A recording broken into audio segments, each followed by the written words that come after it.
네, 안녕하세요. 굿모닝 밴쿠버입니다. 오늘은 캐나다가 부자 나라인지, 만약에 그렇다면 세계에서 몇 번째로 부자 나라인지에 대해서 알아보도록 하겠습니다. 마침 이코노미스트지가 2022년 자료를 기준으로 발표한 리포트가 있어 이 유치한 질문에 답을 해보고자 합니다.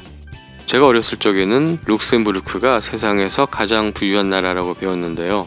아직도 그런지 과연 캐나다의 순위는 어디쯤일지 함께 궁금증을 풀어가 보도록 하겠습니다.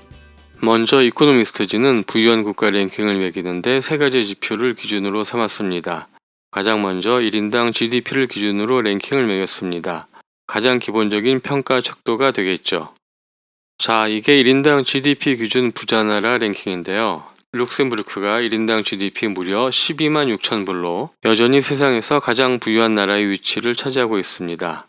룩셈부르크 국민들은 예나 지금이나 여전히 부자들이군요.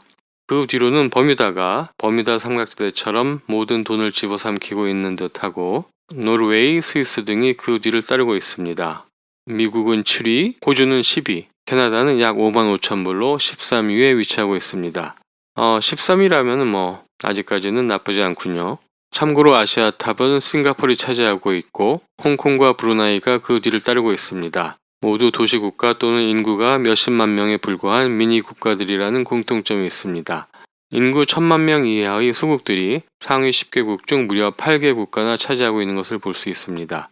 만약 울산이 미니 국가였다면 아마도 이 랭킹에 올라와 있었겠네요.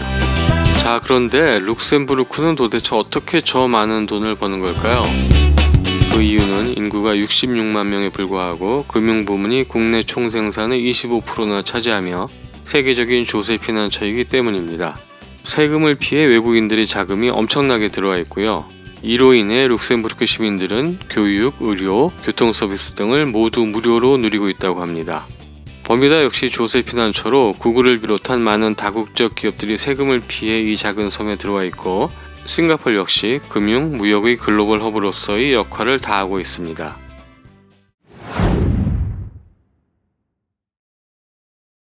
하지만 1인당 GDP로는 각 국가들 간의 생활 수준을 정확히 비교하기 어려운 것이 사실입니다. 나라마다 물가가 다르고 환율 차이가 존재하기 때문이죠. 팀호튼 커피가 캐나다에서는 1-2,000원대인데 한국에서는 4,000원이 넘는다면서요. 이러한 차이를 메꾸기 위해 상품과 서비스의 상대적 가격, 즉 구매력 지수, Purchasing Power Parity라고 하죠. 이 구매력 지수로 보정한 1인당 GDP를 새로운 평가 기준으로 삼을 수 있습니다.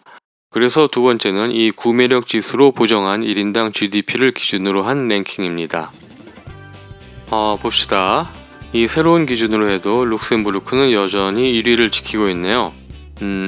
오히려 14만 2천 불로 1인당 GDP 금액은 약간 더 올랐습니다. 싱가포르는 6위에서 2위로 껑충 뛰었는데 싱가포르의 화폐 가치가 다른 국가들보다 더 높기 때문이라고 하네요. 스위스는 4위에서 7위로 떨어졌는데 물가가 비싸기 때문이겠죠. 캐나다는 어디 있나요? 저 아래에 22위에 처져 있습니다. 구매력을 보정해 보았더니 순위가 13위에서 무려 22위로 떨어졌습니다. 그럼 뭐다? 물가는 비싸고 화폐 가치도 높지 않으며 실질적인 생활 수준은 세계 22위 수준이다. 그렇게 해석이 되는 것 같습니다. 미국은 비슷한 수준을 유지했지만 호주와 이스라엘 등은 역시 크게 순위가 하락한 것을 볼 수 있습니다. 확실히 단순한 1인당 GDP보다는 구매력 지수까지 보정된 이 기준이 보다 정확한 생활 수준을 나타낸다고 할 수 있겠습니다. 캐나다는 세계에서 22번째로 부유한 국가이다. 현재 이 기준으로는 이렇게 말할 수 있겠습니다. 자, 그런데 생각을 해봅시다. 두 사람이 동일하게 10만 불을 벌지만 민식이는 하루에 10시간을 일하고 석규는 하루에 4시간만 일한다면 어떻게 되는 건가요? 동일 시간을 기준으로 한다면 석규가 훨씬 더 많은 수입을 얻고 있는 것입니다. 다른 말로 하면 높은 노동 생산성으로 인해 훨씬 높은 수준의 생활을 누린다고 할 수 있습니다. 사실 각국의 생활 수준을 정확히 측정하려면 동일 노동 시간을 기준으로 비교가 이루어져야 할 것입니다. 그래서 마지막으로 구매력 지수로 보정한 1인당 GDP를 다시 한번 노동시간으로 보정해서 랭킹을 매겼습니다. 노동시간까지 고려했더니 노르웨이가 룩셈부르크를 2위로 밀어내고 1위를 차지했네요. 아시아 3개국인 싱가포르, 홍콩, 브루나이는 모두 순위가 급전직하해서 각각 15위, 24위, 26위를 차지했습니다. 확실히 아시아 국가들의 워라벨이 낮은 것으로 보입니다. 미국은 11위, 호주는 21위로 떨어졌고 캐나다는 다시 한 계단 더 떨어져 23위에 랭크되어 있습니다. 마지막으로 정리하면 캐나다는 세계에서 23번째로 부유한 국가이다가 되겠네요. 조금 실망스러운 순위이긴 합니다. 그런데 사실 이러한 국가별 랭킹이 무슨 상관이 있겠습니까? 국가별 랭킹이야 그냥 재미로 알아보는 거고 개인인 내가 잘 살고 내가 잘나면 그만인 거죠. 다만 이 자료를 통하여 각국의 소득 수준, 화폐 가치와 물가 수준, 그리고 워라밸까지도 어느 정도 짐작해 볼 수 있겠습니다. 예를 들면 이태리는 1인당 GDP가 34,000불로 24위에 불과했지만 구매력과 노동시간까지 보정한다면 무려 52,000불로 껑충 뛰어 20위에 랭크되었고 캐나다와 이스라엘은 엄청나게 하락한 것을 볼 수 있습니다. 즉 이태리 사람들이 캐나다 사람들보다는 좀 더 여유롭게 살고 있지 않겠느냐 하고 추측하게 되는 부분입니다. 지금까지 재미삼아 부자나라 세계 랭킹을 알아보았습니다. 모두 아시겠지만 경제적 여유란 그저 우리가 인생을 살아가면서 필요한 하나의 도구일 뿐입니다.